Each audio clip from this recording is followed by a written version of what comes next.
Let us enter into the Word. Dear friends, this is one Ash Wednesday when I will not have ashes on my head. First time in my life. Now, one who is a Catholic will know that the church is full of symbolism and rituals, but sometimes we lose sight of the meaning of these symbols. I always remember this story of this particular community of monks, and the chief monk had a particular ritual because there was always this black cat that came to disturb them when they gathered together in prayer. So every time when they started to pray, the monk will go and tie up that cat.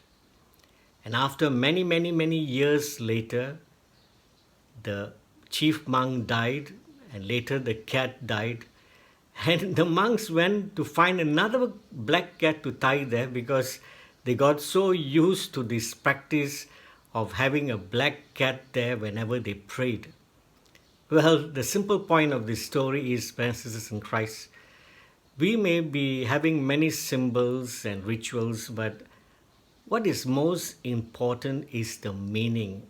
And so for Ash Wednesday, the use of ashes, understanding the meaning of it is very important. For the Catholic Church, our tradition goes back through the early church to the time of Jesus, to the Jewish practice, because the Jews had a rich tradition in using ashes. For the Jews, using ashes meant primarily three things. First, it was a sign of immortality. From dust you came, and unto dust you shall return, says the book of Genesis chapter 2. Meaning, because of sin, all of us will die. And we are reminded that our life is short and that we should not be just focused here on earth, but we should always remember there is life after death, and we should take our spiritual life seriously.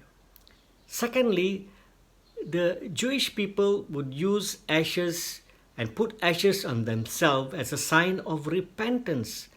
When they felt that they had sinned, they would put ashes and wear sackcloth to show a sign that they wanted to change. And so the Church Ash Wednesday is similarly a beginning of a period of repentance where we want to change our lives and come back to God. And the third significance for the Jews is that ashes were put on in times of intense prayer, like in today's first reading, the book of Joel, when there was a national disaster of locusts. The leaders called the people to pray, to fast and to pray, to intercede for God's intervention. And so fasting and praying is an intense way of asking God for His blessings and His favor. And this 40 days that we spend in fasting and preparation before Holy Week starts, it has been a regular practice in the church. We are preparing to celebrate the feast of Easter, and we begin at Ash Wednesday. So, brothers and sisters in Christ, this as Ash Wednesday, let us enter into Ash Wednesday and into the season of Lent with a clear purpose in our mind. Even if we don't have ashes to put on our heads, it doesn't matter.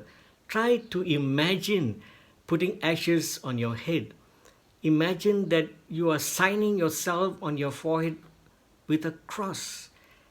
And this symbolizes to us that we intend to use this time to come closer to God. And when we make that sign of cross on our head, we are reminding ourselves, brothers and sisters in Christ, that during this season of Lent, we are going to reflect on the greatest mystery of God's love, when God became man in the person of Jesus, he suffered and died for us on the cross. We are reminded, yes, the ashes remind us that we are sinners. But the cross reminds us that we have hope, that God is merciful. He's offering us another chance to come back to Him. So let's use this season of Lent, brothers and sisters in Christ, to come closer to God.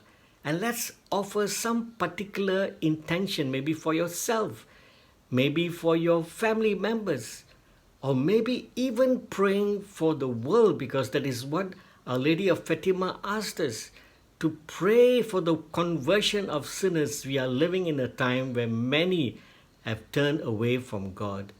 Let us offer this season for the conversion of sinners. Thank you and God bless you.